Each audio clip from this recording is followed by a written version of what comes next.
अच्छा, हम ईश्वर की बात करते हैं अच्छा, अच्छा। और ईश्वर के अंश ओशो में भी आई है, हुँ, हुँ। कृष्ण में भी है, राम में भी है, मोहम्मद साहब में भी है, गुरु नानक में भी है। जितनी भी धर्म, पंथ और संस्था जगत में हैं, इन सभी में उसी ईश्वर के अंश हैं। तो हम ईश्वर की बात करते हैं, तो हमारा ताल्लुकात सभी लोगों से है। और रह गई बात कहते हैं कि be selfish than to other पहले खुद स्वार्थी हो जाएँ तब दूसरे के लिए।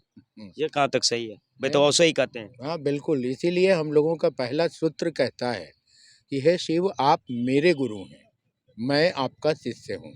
पहले खुद शिष्य हो जाऊँगा, तब उस रास्ते पर लोगों को ले चलकर उनका भी कल्याण करने का भाव रखता हूँ। भाव रखता हूँ। अच्छा जॉब में थे, अचानक से डिवोशन और मतलब इस तरह से मतलब लोगों के बीच और जैसा कि मैं आपके उस समागम में देख रहा था, काफ़ी संख्या में महिलाएँ थीं, हाँ जी, केवल विभूषण। महिलाएँ थीं। हाँ, पुरुष भी थे, कम संख्या है उनकी, जी, बिल्कुल। क्योंकि अध्यात्म और भक्ति के रास्ते पर सबसे पहले महिलाओं का संख्या हरदम ज़्यादा रहा है, वो रही हैं। और डिवोशन इसलिए है कि हम लोग बचपन से शिव को अपना भगवान मानते थे। बीच रास्ते पर एक महामानव जिनका नाम श्री हरिंद्रानंद है, वो भी बिहार सरकार में बड़े पद पर पदस्थापित रहे हैं, कोई बाबा नहीं थे वो, डिप्टी सेक्रेटरी ऑफ बिहार। और आप किस प्रकार के जॉब में थे? हम भी थे नहीं हैं, अच्छा अभी हैं। कंटिन्यू हाँ जी, हाँ जी, या आरसीडी में। आरसीडी में। हाँ जी, तो उस पद पे रहते हुए भी उन्होंने इस सुंदर कार्य को जगत में फैलाया और जनमानस को परमात्मा शिव के गुरु स्वरूप से जोड़ा। तो इस रास्ते पर मुझको अच्छा लगने लगा। धीरे-धीरे जब इस रास्ते पर चला, तो देखा कि यहाँ ना कोई व्यापार है, ना धर्म है, ना संप्रदाय है, ना कोई जाति है। यहाँ समूची सृष्टि के कल्याण का एक उद्गम है, जिसका नाम शिव शिष्यता है। तो इसीलिए जो भी मुझको सरकारी छुट्टी, सीएल वगैरह मिलती है और जो सरकारी छुट्टियाँ होती है पूजा की और भी, तो उन छुट्टियों में मैं बाहर निकल जाता हूँ और महादेव का काम करता हूँ। तथाकथित संतों ने कहा, स्त्री नरक का द्वार। बताइए ये कहाँ तक सही है? बिल्कुल असत्य है ये, बिल्कुल है ना? क्योंकि ओशो ने खंडित इसको कितनी बार किया, कई-कई मतलब तर्कों से, कई-कई बुक्स में अहंकार को गलाना, यही तो उनका था मतलब बिल्कुल, सही बिल्कुल, है ना? बिल्कुल, इसलिए हुँ, कि अगर औरतें नहीं होती, बिल्कुल, तो हम आप इस संसार में सृष्ट नहीं होते, बिल्कुल। राम नहीं जन्म लेते, कृष्ण नहीं आते, मोहम्मद नहीं आते, ये महावीर और गौतम नहीं आते। औरतें तो स्वर्ग का द्वार हैं, उनके अंदर जननी है, उनके अंदर माँ का प्यार है, उनके अंदर बहन का प्यार है, वो ना हो, तो उनको तो सृष्टि की शक्ति कहा गया है। शक्ति के बिना तो सृष्टि शव है, इसलिए वह है तभी सृष्टि है। तो कब से शुरू हुआ ये कारवां आपका? लोगों से मतलब इस तरह जुड़कर बातें करना? ये कार्यक्रम पिछले 1986 से शुरू हुआ है, बड़े गुरु भाई हरिंद्रानंद जी के द्वारा। हम लोगों ने 1995 में शिव को गुरु माना है अच्छा, और उस समय से लगातार अभी मैंने कहा आपको कि जितने रविवार की छुट्टी मिलती है, सरकारी छुट्टी मिलती है और जितने सीएल मिलते हैं, इन सभी को लेकर मैं बाहर देश के अन्य राज्यों में भी जैसे भी हो सकता है जाकर इस शुभ संदेश को समूचे सृष्टि के लोगों को देना चाहता हूँ कि आओ चलें शिव की ओर।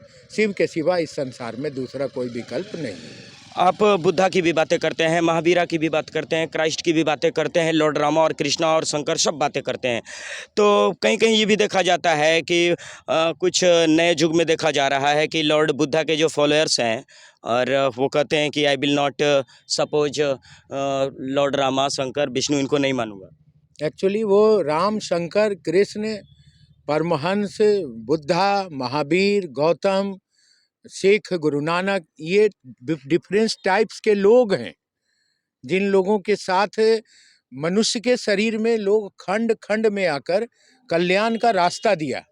परंतु शिव एक ऐसी सत्ता है जिसको परमात्मा कहा जाता है, ईश्वर कहा जाता है। तो ईश्वर से ही निकली हुई ये सारी धाराएँ हैं, जिसमें बुद्ध भी हैं, जिसमें महावीर भी हैं, जिसमें आपके ये इस्लाम धर्म के मोहम्मद। मोहम्मद भी हैं। सभी लोग उधर से ही निकले हैं आत्मा के रूप में और सबको वापस उसी परमात्मा में चला जाना है और हम परमात्मा की बात करते हैं, इसीलिए परमात्मा के बात में सभी का समागम है, तो हम सभी की बात करते हैं। सभी की बात हाँ करते जी, हैं। हाँ जी। मनोज कुमार मंटू जी हाँ जी, हाँ जी। और काफ़ी सरल हैं, विदाउट ईगो, सही है? कुछ नहीं है हमारा, ईगो तो शिव का है, हम तो शिष्य हैं, कुछ नहीं है, हम सभी सामान्य लोग हैं। अगर आपसे पूछा जाए आपके कितने फॉलोअर्स हैं तो क्या बताना चाहेंगे? हमारे कोई फॉलोअर्स नहीं है, नहीं है ना? महादेव के फॉलोअर्स। महादेव के हाँ जी, हाँ फॉलोअर्स जी, हाँ हैं। जी। बिल्कुल। तो कहते हैं it is who is inside, who is outside, who am I to come in between, ऐसा ओशो ने कहा था। मैं बीच में आने वाला होता कौन हूँ? जिनका परमात्मा का जोड़ना था, बिल्कुल। बीच में कोई दीवार है क्या? कुछ नहीं है, आप हैं और वो है। अब जितनी दिल लगी आप उससे कर लो, उतनी नजदीकी आपकी उससे बढ़ जाएगी। मैं आपका एक लाइन वहां सुन रहा था, आपने कहा कि प्रेम में पीड़ा लेते हैं, प्रेम बांधता नहीं मुक्त करता है। करता है। सही है ना? हाँ जी, हाँ थोड़ा जी। और जोर डालें इस पे। प्रेम एक ऐसी विधा है जिसमें स्वतंत्रता मिलती है। वो बंधन में नहीं बांधता, धर्म में नहीं बांधता, प्रेम स्वतंत्र करता है। स्वतंत्र करने की विधा का नाम प्रेम है। और प्रेम के रास्ते पर जब हम चलते हैं तो दुख लेते हैं, अपने प्रेमी को दुख देते नहीं हैं। वो जगत के लोग हों या ईश्वर हों, जैसे उनसे सानिध्य होगा तो हम उनका दुख लेना चाहेंगे और अपना सुख उनको देना चाहेंगे। कहा भी जाता है, मेरे सुख अब तेरे, तेरे दुख अब मेरे। भगवान को चढ़ाने जाते हैं तो देखते हैं कि अच्छाई को चढ़ा देते हैं और बुराई जो है सब छुपा के रख लेते हैं, तो भगवान कहते हैं तथास्तु और कलेक्ट कर लो। ऐसे भगवान हो ही नहीं सकते। तो बुराई को छुपा लेते हैं, चढ़ाते नहीं, तो कहते हैं सब कुछ दे दे, हम सब ले लेगा। लेकिन अच्छा अच्छा दिखा देते हैं, ऊपर ऊपर जो नकाब है और भीतर भीतर जो बुराइयां था उसको फिर से वहीं छुपा के लेके चले आए। अगर कोई ईश्वर है, अगर ईश्वर का अंश है और जागृत है, जी। साधु है, तो वो क्या करेगा, मेरे अंदर से जैसे हंस पानी के अंदर से दूध निकाल लेते हैं और जल को छोड़ देते हैं, अगर कोई सच्चा साधु होगा तो वो भी यही करेगा, मेरे अंदर की बुराई चुरा लेगा और अच्छाई मेरे अंदर छोड़ देगा। आप देख रहे थे Rajgir times. That's all from